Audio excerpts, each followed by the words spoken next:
সব মশলা দিয়ে এখন মাংসটা হাতেই মেখে নিচ্ছি। রান্না করা ভাতগুলো দিয়ে উপরে আমি আলু দিয়ে দিচ্ছি, জাফরান দিয়েছি, এখন উপরে ঘি ছড়িয়ে দিলাম, একটু নেড়েচেড়ে দিই। আজকে কাচ্চি বিরিয়ানি রান্না করব।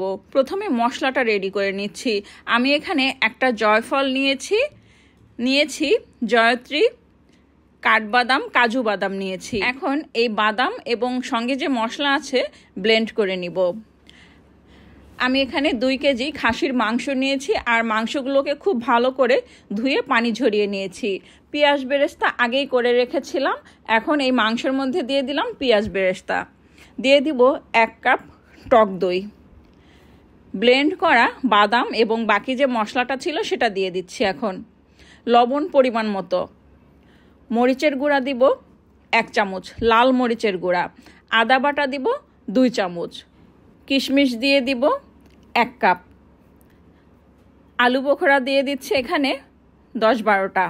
এখানে মশলা নিয়েছি লবঙ্গ, কালো গোলমরিচ, সাদা গোলমরিচ, দারচিনি, তেজপাতা, এলাচ, স্টার মশলা নিয়েছি, কালো এলাচ, সব মশলা, শাহি জিরা নিয়েছি, সব মশলা এখন দিয়ে দিলাম। দিয়ে দিব টমেটো সস। আমি এখানে 1 কাপ পরিমাণ টমেটো সস দিয়েছি। এখন রান্নার তেল দিয়ে দিচ্ছি 2 কাপ। তেলটা একটু বেশি পরিমাণ দিয়ে দিচ্ছি, আর ঘি দিব না, এখন আমি ঘি এখানে দিচ্ছি না, ঘিটা আমি পরে দিব।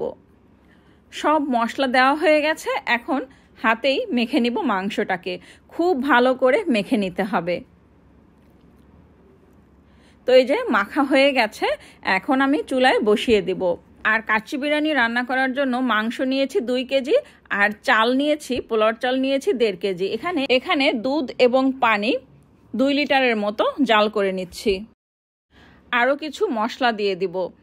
আমি এখানে 1 চামচ দিয়ে দিচ্ছি আদা বাটা, গরম মশলা দিচ্ছি, তেজপাতা, দারচিনি এবং এলাচ দিয়েছি। এখন ধুয়ে রাখা, পানি ঝরিয়ে রাখা চাল দিয়ে দিলাম, লবণ দিয়ে দিচ্ছি পরিমাণ মতো। বিরিয়ানি রান্না করার জন্য আমি এই ভাত 50% রান্না করে নিব, আর 50% পরে হয়ে যাবে, ভাপে যখন দিব তখনই হয়ে যাবে। তো এই যে একটা চালনির মধ্যে আমি ভাতগুলো রেখে দিয়েছি, আর এখন এই মাংসের মধ্যেই আমি ভাতগুলো দিয়ে উপরে আলু দিয়ে দিচ্ছি। আলু ভেজে রেখেছিলাম, আলুগুলো এখন এই ভাতের উপরেই দিয়ে দিলাম।